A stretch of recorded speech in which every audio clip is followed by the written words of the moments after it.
Kita semua tahu ya kalau kata-kata itu punya kekuatan.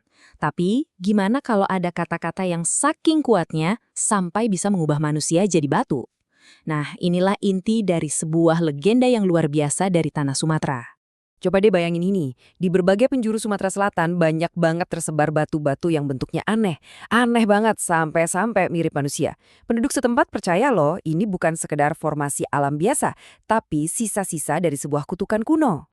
Oke, biar kita semua paham, kita harus kenalan dulu sama satu sosok.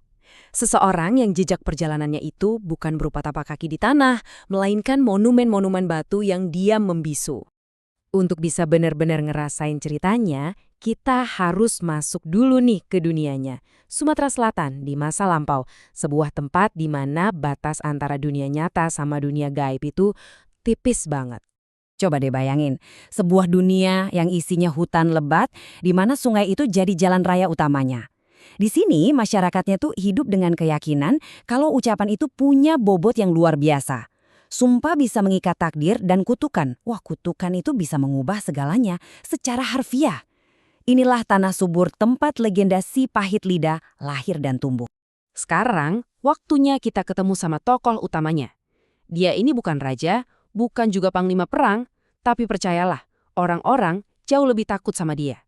Nah, ini dia poin kuncinya. Kekuatan si pahit lidah itu ada di lidahnya. Setiap kata yang keluar dari mulutnya karena amarah itu bisa jadi vonis mati yang permanen. Sebuah anugerah yang mengerikan kan? Satu kalimat saja bisa jadi akhir dari sebuah kehidupan. Dan yang keren dari legenda ini adalah cara mereka menggambarkan perjalanannya. Setiap kali dia berkelana, dia ninggalin bukti nyata kekuatannya. Jadi ini bukan sekedar cerita dari mulut ke mulut, tapi bukti fisik berupa batu-batu aneh yang jadi pengingat abadi bagi siapapun yang berani menyinggung perasaannya. Pertanyaannya sekarang, apa kutukan ini keluar begitu saja tanpa sebab? Ternyata enggak. Ada pemicu-pemicu spesifik yang bisa menyulut kekuatan mengerikan ini. Yuk kita lihat aturan main dari kutukan si pahit lidah. Ternyata, si pahit lidah ini semacam penegak keadilan versi legenda. Dia paling nggak bisa mentolerir arogansi, orang yang menindas yang lemah, atau mereka yang melanggar janji. Sifat-sifat buruk inilah yang jadi bahan bakar buat lidah pahitnya.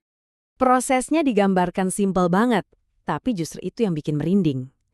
Nggak ada ritual yang panjang, cukup satu pandangan, satu letupan amarah yang pas, satu kalimat tajam diucapkan, dan selesai. Makhluk hidup seketika jadi fosil dari kesalahannya sendiri. Cepat, final, dan nggak bisa dihindari. Dan cerita-cerita rakyat itu penuh banget dengan contoh korbannya.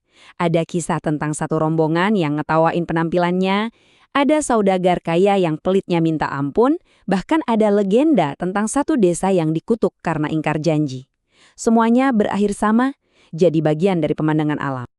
Tapi ya, di alam semesta ini setiap kekuatan besar itu biasanya punya penyeimbang. Dan legenda si pahit lidah pun punya lawannya sendiri. Nah disinilah ceritanya jadi makin menarik. Di beberapa versi cerita, muncul sosok tandingan bernama si Mata Empat. Coba dilihat perbandingan ini keren banget. Satu pihak, si pahit lidah, pakai kata-kata buat menghakimi dan mengubah realitas.